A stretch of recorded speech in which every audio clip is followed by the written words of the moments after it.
The arena was alive that night. Lights burned bright. The crowd buzzed with anticipation.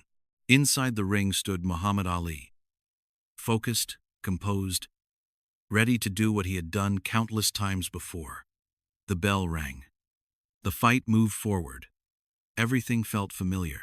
Until suddenly, it didn't. The fight was moving the way fights usually do, fast, loud, predictable in its chaos. The crowd followed every exchange with trained excitement, reacting to punches as if they were expected beats in a song. Bright lights washed over the ring, flattening faces into expressions of anticipation. Everything about the moment belonged to sport. Nothing suggested interruption. Until something quietly broke the pattern. In the middle of that noise, Muhammad Ali felt his attention pull away from the rhythm of the fight. It wasn't a blow that caused it, nor a mistake in footwork. It was a feeling subtle, intrusive, and unexpected.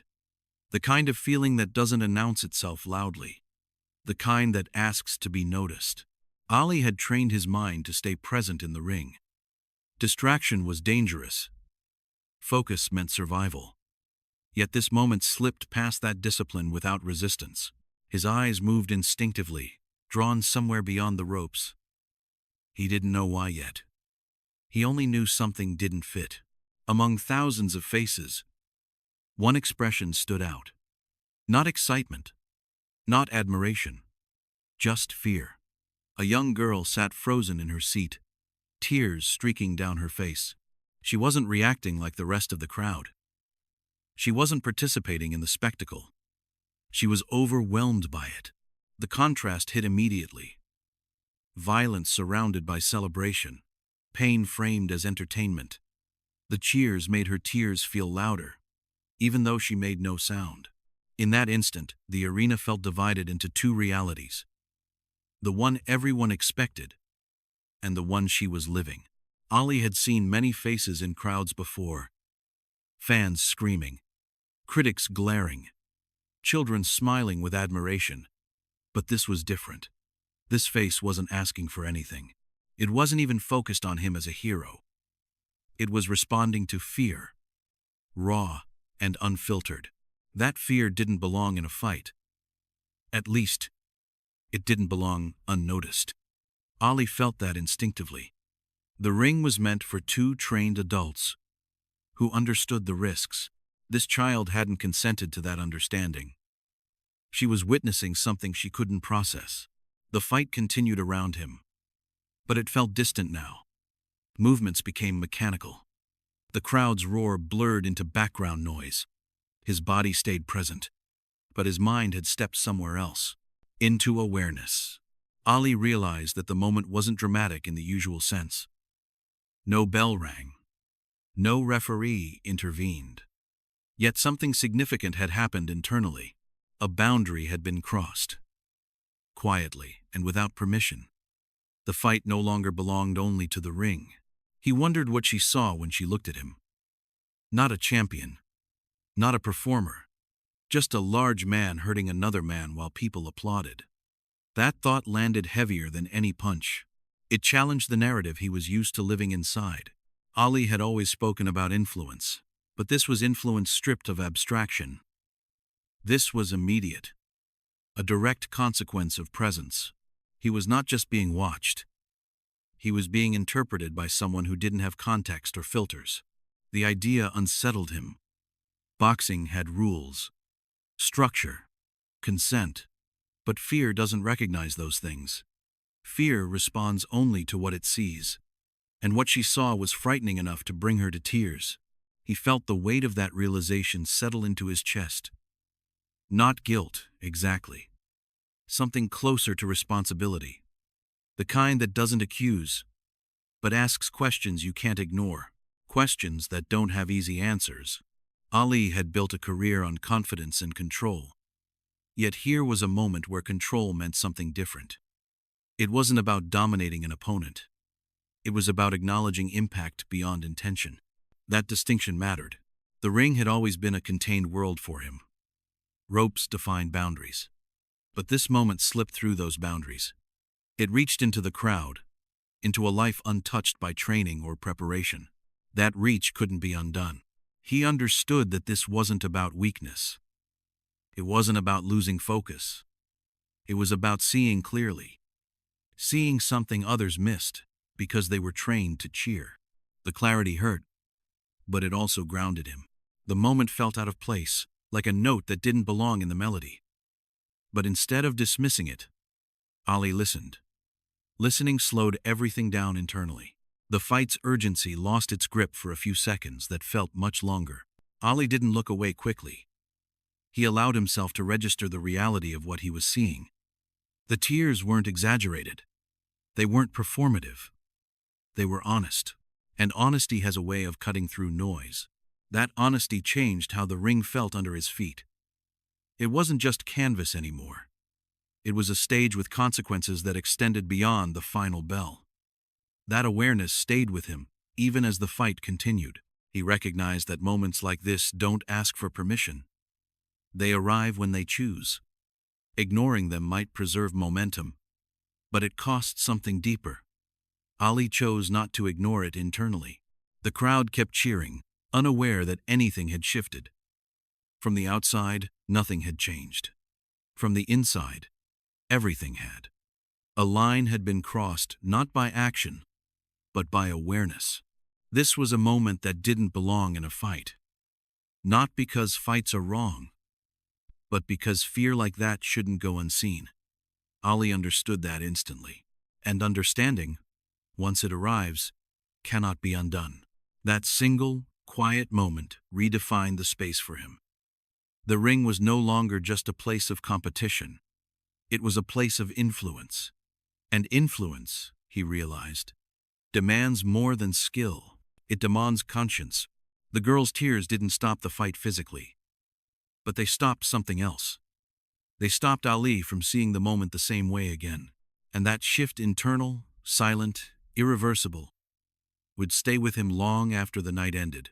The arena remained loud, but for Muhammad Ali the sound no longer landed the same way. Cheers still rose and fell, but they felt distant, almost hollow. It was as if the noise had lost its authority over him. Something quieter had taken its place inside his awareness. The fight was still happening in real time. His opponent moved, reacted, stayed alert. The referee watched closely. The crowd followed the rhythm they understood so well. Yet Ali felt separated from it, standing in the same space but living a different moment internally. He noticed how automatic everything had become. Punch, step, defend, reset. The body remembered what to do even when the mind wandered. Years of discipline allowed him to move without thinking.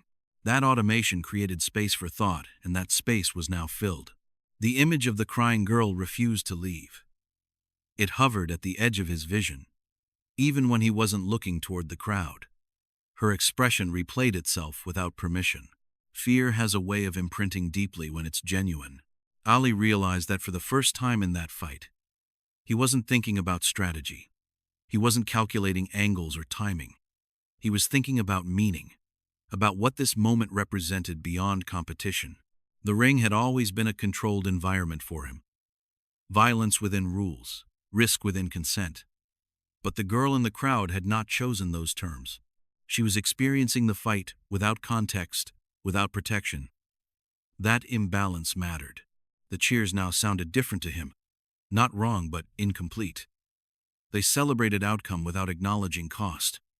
Ali felt the distance between intention and impact widen. He had intended to perform a sport. She had experienced fear. This realization slowed him internally. Not enough to stop movement, but enough to soften it. Aggression gave way to awareness.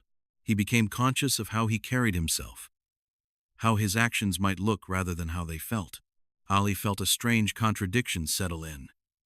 He had never doubted his right to be in the ring. He had earned that space through discipline and sacrifice.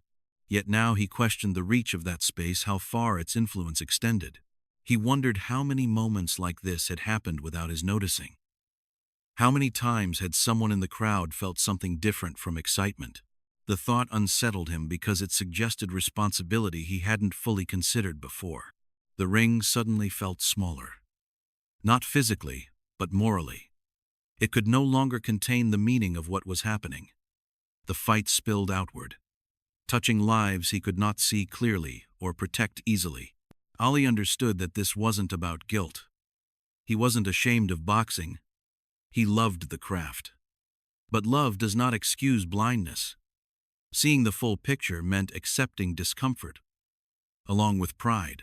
He felt a quiet tension build not between himself and his opponent, but between who he was and who he wanted to be. That tension didn't demand resolution immediately. It simply asked to be acknowledged. The moment challenged his long-held confidence and clarity. Boxing had always offered clear outcomes: win or lose, land or miss. This moment offered no such resolution. It lingered, unanswered. Ali became aware of how often society celebrates strength without examining its effect. Power is admired most when it appears clean. Fear complicates admiration. The girl's tears introduced complication the crowd wasn't prepared for. He noticed his breathing slow slightly. A natural response when the mind shifts from action to reflection. The body followed suit, adjusting to a calmer internal rhythm, even as the external pace continued. This internal quiet didn't weaken him. If anything, it steadied him. Awareness grounded his movement. He felt more present, not less. Present in a way that included others, not just himself. Ali realized that being watched carries weight beyond performance. Every action becomes a message, whether intended or not. That realization deepened his understanding of leadership more than any speech ever had. The ring had always been a place of proving skill, proving courage. Now, it became a place of questioning influence, questioning responsibility, questioning what strength truly means. He sensed that the moment was reshaping him quietly. Not dramatically, not publicly, but permanently. Some lessons don't announce themselves. They settle slowly, changing how future moments are seen. Ali knew this was not a moment he would forget. It did not demand action in the usual sense. It demanded remembrance. Carrying the awareness forward mattered more than resolving it immediately. The fight continued, but it no longer defined the moment for him. Something else had taken precedence. Something deeper than victory. Something human. That realization marked the beginning of a shift. Not away from boxing, but beyond it. A shift toward understanding that power, once seen clearly, cannot be used thoughtlessly again. In that quiet internal pause, Ali crossed an invisible line. He was still a fighter in the ring, but he was also becoming something else, a man fully aware that his actions reached further than he had once imagined. The question arrived without words, forming slowly but unmistakably inside. *** Muhammad Ali. ***. It did not interrupt the fight the way a bell would. It interrupted something deeper. It asked not about technique or outcome, but about meaning. And once it surfaced, it refused to leave. He wondered what that young girl would remember from this night. Not the scorecards, not the commentary, not even his name. She would remember how it felt. Fear has a way of becoming memory faster than joy. That realization weighed on him more heavily than he expected. Ali had always believed intention mattered. He never entered the ring to harm for cruelty's sake. Boxing, to him, was discipline, art, and competition. Yet intention does not always shape perception. What someone receives can be very different from what someone intends to give. The girl's tears forced him to confront that gap between what he believed he was showing and what she was experiencing, between controlled sport and uncontrolled fear. That gap had never felt so visible before. He asked himself whether strength could be misunderstood so completely, whether power, even when regulated, could still wound in ways unseen. These questions were uncomfortable because they had no immediate answers. Ali had spent years defining himself as a role model. He spoke about courage, conviction, and self-belief. But role models are not defined by what they say alone. They are defined by what others see and feel in their presence. He imagined being that child's age again. Imagined seeing two grown men hurting each other while thousands cheered. Without context, without understanding, without preparation. The thought unsettled him deeply. This wasn't about blame. Ali didn't blame the crowd. He didn't blame the sport. He didn't even blame himself. It was about awareness. Awareness that responsibility extends beyond rules and intentions. The question sharpened. Asterisk. What does it mean to be strong when someone is afraid of you? Asterisk. Strength suddenly felt incomplete without gentleness to balance it. Power without care felt hollow. Ali recognized that fear changes how actions are interpreted. What feels controlled to one person can feel overwhelming to another. That difference matters, especially when influence is involved. He began to see that greatness carries an obligation to notice those differences, to look beyond applause and examine impact. Not because one must please everyone, but because one must remain human. The ring had taught him how to fight opponents. This moment was teaching him how to confront conscience. That kind of confrontation cannot be trained away. It must be faced honestly. Ali had never feared difficult questions. He welcomed challenge in most forms, but this question challenged identity rather than ability. It asked him to consider who he was becoming, not just what he could do. He sensed that ignoring the question would be easier in the moment. The crowd would allow it. The fight would move on. But avoidance has a cost that reveals itself later. Ali felt that cost clearly. The question did not accuse him. It invited him to expand his understanding of strength beyond physical dominance, beyond winning, beyond spectacle. He noticed how rarely society asks powerful people to reflect on impact rather than outcome. Victories are celebrated. Effects are overlooked. That imbalance troubled him now. That he could see it clearly. Ali understood that not every lesson arrives wrapped in logic. Some arrive through emotion, through discomfort, through a single face in a crowd that refuses to be ignored. The girl's tears became a symbol in his mind. Not of weakness, but of innocence, encountering something it wasn't ready to understand. That innocence deserved consideration, not dismissal. He realized that being admired does not guarantee being understood, and being understood does not guarantee being harmless. These distinctions complicated his view of influence in a way that felt necessary. Ali felt a quiet resolve begin to form. Not to change everything immediately, but to carry this awareness forward, to let it inform future choices, words, and actions. The question reshaped how he saw the ring. It was no longer just a place to prove strength. It was a place where messages were sent, whether intended or not. That realization demanded care. He accepted that growth often begins with discomfort.